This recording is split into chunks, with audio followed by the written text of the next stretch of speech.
প্রিয় পরীক্ষার্থী, আজকে আমরা দেখে নিচ্ছি ত্রিপুরা টেট 2 3 অক্টোবর যে পরীক্ষা হয়ে গেছে তার আনসার কি। ইংলিশ আনসারকে এখন দেখে নেব। তার আগে আমরা চাইল্ড ডেভেলপমেন্ট অ্যান্ড পেডাগজি আনসারকে দিয়ে দিয়েছিলাম, বেঙ্গলি আনসারকে দিয়ে দিয়েছিলাম, সেগুলোর লিঙ্ক এই ভিডিও ডেসক্রিপশনে পেয়ে যাবেন, সেগুলো দেখে নেবেন। এবার আমি ইংলিশটা বলে দিচ্ছি। প্রথমে একটা প্যাসেজ ছিল, প্যাসেজ থেকে প্রশ্ন করা হয়েছিল। তো সেটা হচ্ছে কি টেন্টেটিভ আনসার কি। আমরা চাইছি যাতে সবগুলো রাইট হয়, যতগুলো খুঁজে বের করেছি সেগুলো দিয়ে দিচ্ছি। তারপরে এক দুটো ভুল হতে পারে। যদি চোখে ধরা পড়ে যে এটা হবে না, আপনারটা রাইট হবে, তাহলে অবশ্যই সাজেস্ট করবেন, কমেন্ট করে জানিয়ে দেবেন আমাদেরকে। তো 31 নম্বর question, what does the poet refer to as the leaping wealth of the tide? সেটা আনসার হতে পারে বি। অপশন নাম্বার বি হচ্ছে দ্য ফিশেস। ওকে, প্যাসেজটা পরে দেখে নেবেন। 32, who are referred to as the kings of the sea? তো সেটা হচ্ছে দ্য ফিশারম্যান। ফিশারম্যানকে এখানে বলা হচ্ছে কিংস অফ দ্য সি। 33 নম্বর question, who is referred to as our brother by the speaker of the poem? সেখানে ব্রাদার বলতে বোঝা হচ্ছে দ্য ক্লাউডকে, the cloud. Okay. 34, the compares the wind to? ওয়াইন্ডকে কম্পেয়ার করা হচ্ছে দ্য ডোনের সঙ্গে, the dawn. Wind is compared to the dawn. Okay. তারপর 35, the presence of dash helps the fisherman to find fish? 35 এর অপশন নাম্বার হচ্ছে C, the catamarans. Okay. তারপর হচ্ছে 36 নাম্বার। 36 থেকে 55 হচ্ছে গিয়ে ডিরেক্ট প্রশ্ন। তারপর 50 থেকে আরেকটা প্যাসেজ দেওয়া হয়েছে। 36 গ্রামারের প্রশ্ন, নাইদার মাই ফ্রেন্ড নর ড্যাশ টু ব্লেম। তো নাইদার থাকলে পরের সাবজেক্ট অনুযায়ী ভার্ব হয়, তো আই রয়েছে, আই এর সঙ্গে এম হবে, আই এম হবে, অর্থাৎ অপশন নাম্বার এ হচ্ছে right answer. 37, Gopi broke question tag, Gopi broke the glass, didn't he? Option number C হচ্ছে right answer. 37 option number C হচ্ছে right answer. 38, I was amazed dash her brilliant performance? Amazed এর পরে fixed preposition রয়েছে, fixed preposition হয় by, কখনো কখনো সেটা at হতে পারে, ঠিক আছে? তো বাই বা অ্যাট এখানে দেয়া নেই, তো আমরা অপশন নাম্বার ডি দেবো রাইট অ্যান্সার। 38 এর অপশন নাম্বার ডি হচ্ছে right answer. 39, when I opened my eyes I dash a strange sight? I saw a strange sight, or 39 option number A হচ্ছে right answer. 40, both these books were published last year. In the above sentences the number of determiners present is? determiner রয়েছে এখানে তিনটা, 1 2 3। ওকে। যদি আনসারটির সঙ্গে আপনার মতবিরোধ হয় অবশ্যই কমেন্ট করে জানিয়ে দেবেন।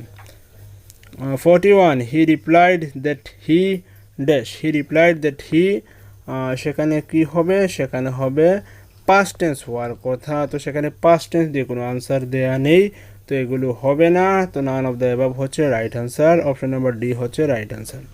42, the teacher dash an explanation of his conduct? এটা হুবহু টেট 1 থেকে সেট করে দিয়েছে। এই প্রশ্নটাই টেট 1-এ এসেছিল এবং টেট 1-এর আনসার ক্ষেত্রে আমরা বলে দিয়েছিলাম সেটা হবে কল ফর।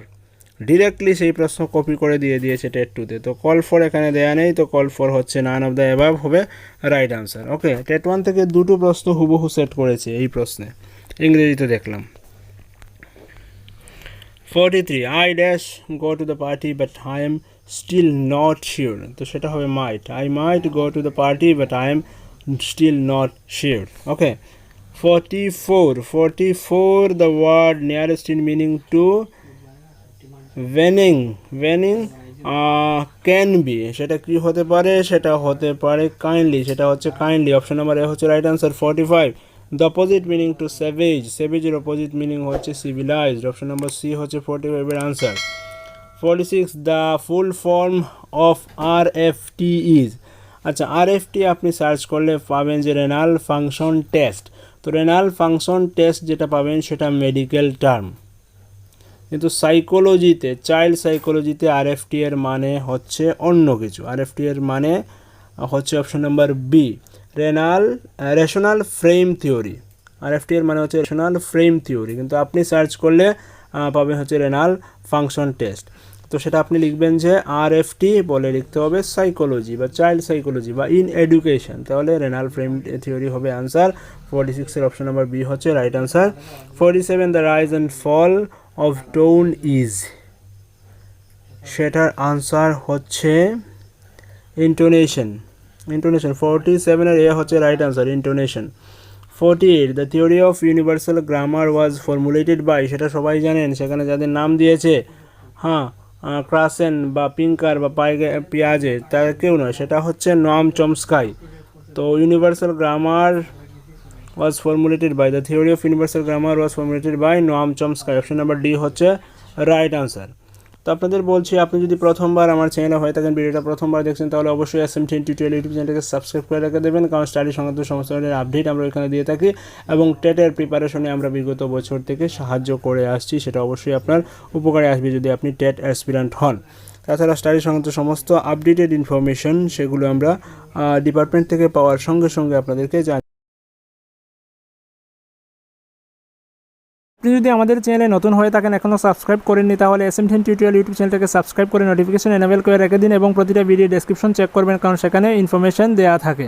তো আমাদের ওয়েবসাইট রয়েছে, ওয়েবসাইটে এই যে প্রশ্নটা আমি আলোচনা করছি সেই প্রশ্নের পিডিএফটা আমি দিয়ে দেবো ওয়েবসাইট থেকে আপনি ডাউনলোড করে নিতে পারবেন। তাছাড়া স্টেটের বা অন্যান্য পরীক্ষা সংক্রান্ত নোটস যদি আপনার প্রয়োজন পড়ে, আমাদের অনলাইন স্টোরে রয়েছে, সেখান থেকে দেখতে পারেন। ফ্রি নোট রয়েছে, পেইড নোট রয়েছে, আপনি সেগুলো কালেক্ট করতে পারেন। আর পিডিএফগুলো ইনস্ট্যান্ট যদি চান, তাহলে আমাদের টেলিগ্রাম চ্যানেল জয়েন করুন। টেলিগ্রাম চ্যানেলে সেগুলো আমি ইনস্ট্যান্ট দিয়ে থাকি। টেলিগ্রামে জাস্ট SM10 টিউটোরিয়াল লিখে সার্চ করলে আপনি পেয়ে যাবেন। ফেসবুকেও আমরা ভিডিওর আপডেট দিয়ে থাকি, সেটাও আপনি লাইক করে রেখে দিতে পারেন। আর যে কোনো টপিক যদি আপনার প্রয়োজন পড়ে, জাস্ট টপিকটার নাম লিখুন, ইউটিউবে গিয়ে আপনি টপিকটার নাম লিখুন, লিখে সঙ্গে SMDN টিউটোরিয়াল লিখে সার্চ দিয়ে দেবেন, তাহলে আমাদের ভিডিওগুলো পেয়ে যাবেন। ওকে, তো যাচ্ছি আমরা পরের প্রশ্নে। 49 number question, which writing approach should be used by a person who is preparing a speech for a target audience? সেটা হচ্ছে communicative writing approach. Option number C হচ্ছে রাইট আনসার 49 এর। 50 which aspect of learning is evaluated by written test? সেটার answer হচ্ছে option number B, psychomotor domain. Option number B হচ্ছে right answer. 51 the current movement of behaviour modification wherein tokens are awarded for correct response is a reflection of which of these? সেটার answer হচ্ছে Thorndike's law of effect. Option number A. 52 which of the following is the base of remedial teaching? তো সেটা হচ্ছে diagnostic test. সেটাও কিন্তু TET 1 পরীক্ষায় এসেছিল, directly এবং আসলেও ঘুরিয়ে পেয়েছি, ওই প্রশ্নটাই এসেছিল। 53 how many syllables are there in the word ডিটারমিনেশনের মধ্যে 5টা সিলেবল রয়েছে। অপশন নাম্বার বি হচ্ছে রাইট আনসার। ওকে, ডিটারমিনেশনে 5টা সিলেবল রয়েছে। 54 the word academician would be stressed on the, একাডেমিশিয়ানটা 3rd সিলেবলে স্ট্রেস হচ্ছে, the 4th syllable academician, 4th সিলেবলে স্ট্রেস হচ্ছে। তো অপশন নাম্বার সি হচ্ছে right answer. Okay, 55 the word pleasurable can be transcript as, আচ্ছা সেটা হচ্ছে অপশন নাম্বার এ। ঠিক আছে, অপশন নাম্বার এ হচ্ছে আনসার। উচ্চারণটা এইভাবেই করা হয়, অপশন নাম্বার এ। তারপর 56 থেকে 60 পর্যন্ত একটা প্যাসেজ দেওয়া আছে, প্যাসেজে আনসারগুলো খুঁজতে হবে। তো প্যাসেজে আমরা সম্ভাব্য যে আনসারগুলো খুঁজে পেয়েছি সেগুলো দিচ্ছি। 56 the campsite looked encouraging because, সেটা হচ্ছে option number B, it was level and sheltered from wind, directly সেটা লাইন রয়েছে প্যাসেজে। 57 দ্য অথর অ্যান্টিসিপেটেড, এখানে ওয়েট নাইট বলে কথা আছে, তার মানে হচ্ছে রেইনি নাইট হতে পারে আনসার। 57 অপশন নাম্বার এ হচ্ছে right answer.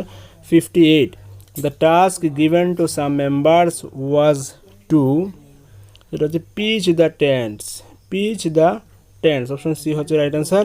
59 the day had been very tiring, সেটা টায়ারিং হবে, সরাসরি দেওয়া নেই, ঘুরিয়ে পেয়েছি, ওই কথাটাই বলে দেওয়া আছে প্যাসেজে। তারপর লাস্ট কোয়েশ্চেন ইংলিশের, the tone of narration in the passage is, তো আয়রনিক বা কমিক বা স্যাটিরিক এমন কিছু নেই, তো এখানে হচ্ছে নান অফ দ্য অ্যাবাভ